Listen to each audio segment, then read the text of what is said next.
Okay, so we're going to read and talk about what is in Numbers chapter 5 and chapter 6. Gregory, please go sit back down in your seat. You didn't have permission to get up. So Numbers chapter 5, it says, "The Lord instructed Moses, command the Israelites to send away anyone from the camp who is afflicted with a skin disease, anyone who has a discharge, or anyone who is defiled because of a corpse. Send away both male or female. Send them outside the camp, so they will not defile their camps where I dwell among them." The Israelites did this, sending them outside the camp. The Israelites did as Moses instructed them. So what do you think about that? Can you think of somebody in the New Testament who would have been forced to live away from the rest of the Israelites? Jaden? Jaden? That guy with the demon. Yeah, but that's for a different reason. You're right, he lived away. The lepers that Jesus heals. The lepers, yeah, we've already covered leprosy, but they certainly would be included in these people who were unclean and forced to live outside of the camp. Greg? Yes, Greg. All right, notice here what's happening. God is saying these people have to leave because they make the camp unclean. I dwell there, and if they come into the place where I dwell, they make it unclean. Right? So it's God and those people can't be in the same place.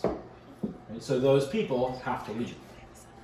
And I think that what you see in the New Testament is a very shocking reversal of that. Because here you have something that is holy. Right? The people of Israel. God has taken them to be his people. They are a holy nation to him. They are a holy priesthood to the Lord. And God is saying that if you let these things that are unclean into the camp, you are no longer clean. Right? There's a difference between being clean and guilty. One is ritual, one is moral. And God is saying you're no longer capable of entering into my presence. You are ritually unclean. And this is a picture of what sin does to us. It makes us morally unclean. And so you have this great teaching taking place. There is a woman in the New Testament who has a discharge of blood.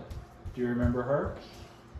And she has been trying, she's been going to every doctor. It says that she used all her money to try and be healed because she was unclean. Always. She's not allowed to live where the other people live. She wouldn't be allowed to go to the temple. She wouldn't be allowed to go offer sacrifice. Nothing, right? She can't be part of any of that because she would make everyone else unclean. And so she comes and she sees Jesus, and what does she do? Touch it. What does she touch? She touches the hem of his garment. She grabs the side of his garment as she's walking by. And what does Jesus say? Who touched me? Who touched me? What do the disciples say? There's a crowd, personal. So, what do you mean who touched you? Right? Everybody's touching you. And then what does Jesus say? No, I felt like I did something. Like Yeah. power or whatever. Yeah, I felt power go out from me. Who touched me? And then the woman comes and says, I touched you. And what does Jesus then say? Does Jesus say, great, now I'm unclean? No. Because he would have been. Gregory, don't leave your chair. What does Jesus say? Said your faith has made you well. Go in peace. Yes. Okay, so here in the law, if somebody who was unclean came in and dwelled with or touched something that was clean, the thing that was clean became impure and it had to be cleansed. Right? So if a person that was listed here came into the camp and dwelled among the people, then that whole camp would be defiled. And God couldn't be there. Right? Or the people would have to leave. And so you see the opposite now. Now the woman comes in the New Testament and she touches Jesus, and instead of that woman making Jesus unclean, Jesus makes her Clean. whole. He makes her clean. So you see the opposite thing now. Instead of uncleanness spreading like a disease or a curse, you see holiness and cleanliness and purity spreading in response and overcoming the disease.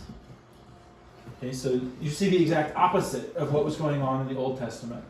If I was dirty and I touched something, it became dirty.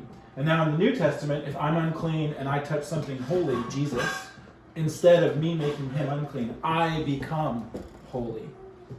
And so that's a picture of what Christ came to do. He came to undo the curse. Right? When we sing that hymn, Joy to the World, what does it say? He has come to make his blessings known far as the curse is found. Right? He's undoing the curse. And so you see that. Right? So remember things like this in the law. When you see it, and then you get to the New Testament and you see Jesus acting, and you're like, wait a minute, that woman should have made Jesus unclean, but instead Jesus cleansed her. That's powerful. Okay, so keep that stuff in mind as you're reading through the text. The Lord spoke to Moses, tell the Israelites, when a man or woman commits any sin against another, and that person acts unfaithfully toward the Lord and is guilty. So, when a man or woman commits any sin, who are they being unfaithful to? God. That is why David in Psalm 51 will say, against you and you only have I sinned. Right? Because ultimately, God made us. We are images of God. You are made in the image of God. And if I do something wrong to you, if I hurt you in some way, I'm attacking the image of God. And when I attack the image of God, who am I attacking? God himself. So anytime you harm or do something bad to another person, you have to remember that it's not that person, right? You're not getting back at them. You're not hurting them. You're assaulting the image bearer of God. Someone who is God's idol, right? Is the word that's used there. We are the image, the picture, the representation, the thing that shows God amongst the rest of the creation. And if you attack that, you're attacking God himself. So that is why you have to treat people well. Because when you are kind and loving and gracious towards other people, you are actually showing that kindness and goodness towards the Lord himself. Okay, so that's in the law.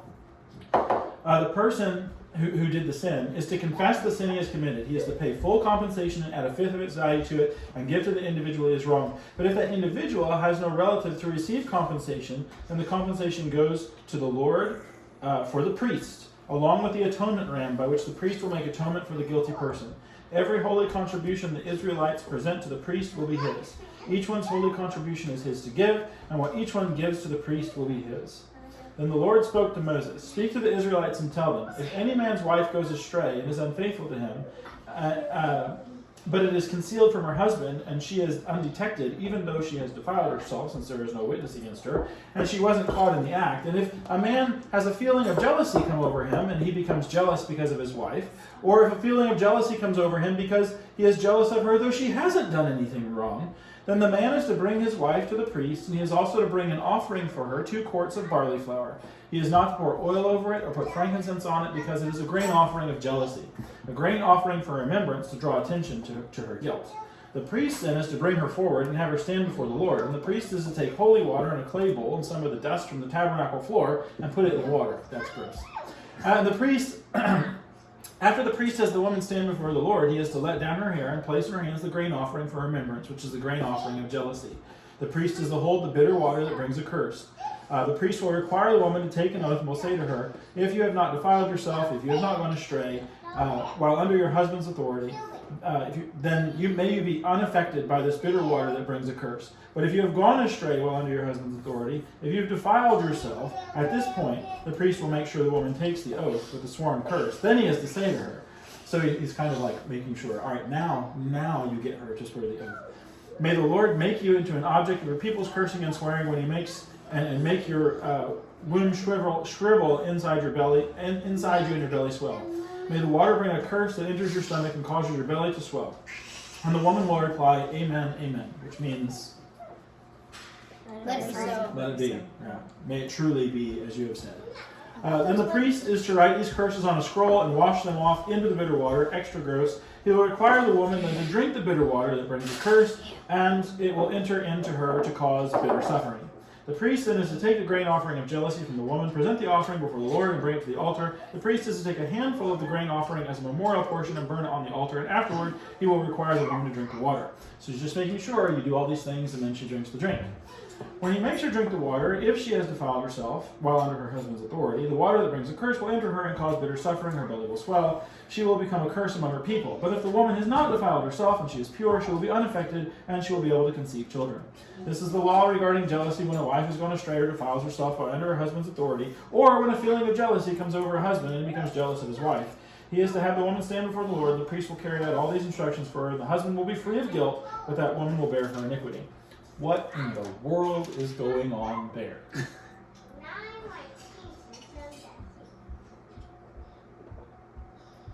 That's gross. Let me offer this as a suggestion. This is really important. When you read through the law and you come across something and you're like, well, that seems weird. Most of the time, not every time, sometimes there's just weird stuff. Most of the time, that law is put in place to protect somebody. Who do you think this was put in place to protect? The husband? And the wife. The woman. Right? In the ancient world, if a man thought that his wife had done something, he would just kill her. Right? He would just make a claim, my wife has done something terrible. He would haul her outside the city. The rest of the men from the town would go. They would all grab rocks and they would just kill her. There's no trial. There's no talking about it. She just dies. And so here God says, that's not what you all do. You go through this big ritual. It's going to be public. And you're going to have to go stand in front of a priest. And you're going to have to go swear before God. And there's this bit, all this stuff happens. And so if you are going to feel jealousy, then you have to go through this. So hopefully by the time all of this has been going on, one of the interesting things about anger is that the longer somebody waits, typically, not always, typically the less angry they become. Right? Most emotions are like that. Something happens and you're really happy. And then half an hour later, you're less happy than you were right when it happened. Right? When Stephen was born, we were really happy. And now we're kind of like,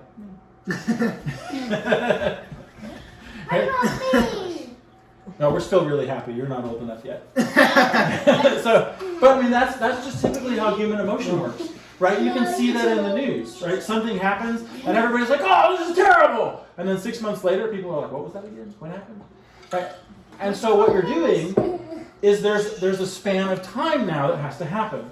The husband maybe feels jealous, so he grabs his wife and they head up to the temple. They're going to start going through this process. They have to prepare all these things. There's all this stuff that has to take place. And maybe by about halfway through, the guy's like, you know what? I'm being silly. Let's go home. So the first thing it does is it creates a span of time. And remember that if you ever find yourself very angry, try to remove yourself from the situation and wait. You'll typically become less angry over time. It's just the way your body works. That will be true with any emotion. So not only that, but he also puts a test in place. If the woman actually did something, then this will happen. If she didn't, then this will happen. And notice that at the end of this test, it doesn't say take her out and stone her. At the end of this test, if she passes, then she is blessed. So it's kind of like a double protection. If a woman is in a bad situation and the man is really angry and he just wants to get her and she goes through all of this, at the end of this, not only is she vindicated, not only is it shown before everybody that she did what was right, not only that, but in addition to that, she will be given children, which in the ancient world was really important to a woman. Right? So this is put in place to protect the women from abuse. So when you're reading through the law and you come across things, especially if it seems weird, you need to ask the question, who is this protecting? Because the law is put in place to protect the weak. It's to protect women from men who tended throughout history to abuse and treat women terribly. It is put in place to protect a widow, to protect an orphan, fatherless children who have no one to look out for them. It is put in place to protect a slave, to protect a servant, to protect the foreigner. Right? All these people who would find themselves in a position of weakness, the law is put in place to protect them. And so when you read through the law, read it with that idea in mind. What is God doing here to protect the weak person involved in this situation? Right? And that will help you make sense of more of the things that show up. So while there might be some other things that are going on there, and there's certainly some cultural nuances, this is put in place to protect women from abuse and to bless them. Okay? Any questions? Okay, so chapter 6. The Nazarite vow. The Lord instructed Moses, speak to the Israelites and tell them, when a man or a woman makes a special vow, a Nazarite vow, to consecrate himself to the Lord. Can you think of somebody in the New Testament who takes a Nazarite vow? In the New Testament? Mm-hmm. The people want to kill Paul. Probably Paul. Paul probably. Oh, no. Maybe them too. They said they didn't eat or drink. Yeah, but Paul probably takes a Nazarite vow. Okay, so let's keep reading and we'll see why. He is to consecrate himself to the Lord. He is to abstain from wine or beer. He must not drink vinegar made from wine or from beer. He must not drink any grape juice or eat fresh grapes or raisins. He is not to eat anything produced by the grapevine from seeds to skin during the period of his consecration. So the Nazarite vow can be for a period of time. All right, it doesn't have to be your whole life like with Samson. You must not cut his hair. Throughout the time of his vow of consecration, he may be holy until the time completed during which he consecrates himself to the Lord. He is to let the hair of his head grow long. Now, wait a minute. Over in 1 Corinthians 11, Paul talks about how long hair is a disgrace, but here you have God saying that a man must let the hair of his head grow long. What? Okay, so you have to deal with that. And you have to figure out, why are there these two different things? And all of a sudden, when you get to 1 Corinthians 11, you're going to see that God isn't talking about the way that things have always been. Right? He's talking about the way that a culture worked. And because here God says the man is to grow his hair long. And if that was wrong, would God tell the man to do it? No. No. Okay. He is not to defile himself for his... Oh, here we go. You must not cut his hair throughout the time of his vow. He may be holy. He's to let his hair grow long. He must not go near a dead body during the time that he consecrates himself to the Lord. He is not to defile himself or his father or his mother or for his father or mother or brother or sister when they die, while the mark of consecration to God is on his head, his hair. Okay? He is holy to the Lord during the time of consecration. If someone suddenly dies near him, defiling his consecrated head, he must shave his head on the day of his purification. He is to shave it on the 7th day. On the 8th day, he will bring 2 turtle doves or 2 young pigeons to the priest at the entrance of the tent of meeting. The priest is to offer one as a sin offering, the other as a burnt offering to make atonement on behalf of the Nazarite, since he incurred guilt because of the corpse. On that day, he is to consecrate his head again. He is to rededicate his time of consecration to the Lord and bring a year-old lamb as a guilt offering. But do not count the initial period of consecration because it was defiled. So if you say, for 6 months, I'm going to set myself apart as a Nazarite to the Lord, and 4.5 months in, you're walking down the street, and somebody dies right next to you. You have to go to the priest, and you have to go through this, and then after 8 days, they're going to shave your head, and you have to start your 6 months all over again. Okay? This is the law of the Nazarite. On the day his time of consecration is completed, he is to be brought to the entrance of the tent of meeting. He is to present an offering to the Lord of 1 unblemished year-old male lamb as a burnt offering, and 1 unblemished year-old female lamb as a sin offering, 1 unblemished ram as a fellowship offering, along with their grain offerings and drink offerings, and a basket of unleavened cakes made from fine flour mixed with oil, and unleavened wafers coated with oil. The priest is to present these before the Lord and sacrifice the Nazarite sin offering and burnt offering. He will also offer the ram as a fellowship sacrifice to the Lord, together with the basket of unleavened bread. Then the priest will offer the accompanying grain offering and drink offering. The Nazarite is to shave his consecrated head at the entrance to the tent of meeting, take the hair from his head, put it on the fire under the fellowship sacrifice. The priest is to take the boiled shoulder from the ram, or 1 unleavened cake from the basket, and 1 unleavened wafer, and put them into the hands of the Nazarite after he has shaved his consecrated head. The priest is to present them as a presentation offering before the Lord. It is a holy portion for the priest, in addition to the breast of the presentation offering and the thigh of the contribution. After that, the Nazarite may drink wine. These are the instructions about the Nazarite who vows his offering to the Lord for his consecration. In addition to whatever else he can afford, he must fulfill whatever vow he makes in keeping with the instructions for his consecration. All right, so what we're seeing is Paul does something like this. He goes to the temple, he has his head shaved, he makes the offering. He has probably begun the ritual for the Nazarite vow. That gets interrupted because people come and they say, oh, they brought a Gentile in, and then all that mess happens. Right? So Paul probably started a Nazarite vow after the death, burial, and resurrection of Jesus, which tells you that it was still okay to do what? To be a Nazarite? To follow the law. If you were a Jew after Jesus came and you still followed the law, that was fine. Right? You still could. Everything there was put in place by God. The temple, the priests, the sacrifices, those were all instituted and ordained by God. They didn't become bad things overnight. They were still good. The way that you approach God, your relationship to the Lord changed. Because now Paul, his fellowship with God was not based off of the sacrifices at the temple. His fellowship with God was based upon the sacrifice of Jesus. And so Jesus fulfilled the sacrificial system. He was the ultimate event of the sacrificial system. But now, just because it was fulfilled, that doesn't mean that it goes away. Right? Because Paul did it. And so that's, again, something that you have to deal with. Because you get to the New Testament and Jesus has come, he is the sacrifice for sins, offered once for all, but you still have sacrifices at the temple. They weren't bad. Okay, so you have to be careful where you go with things. All right, so here's the priestly blessing.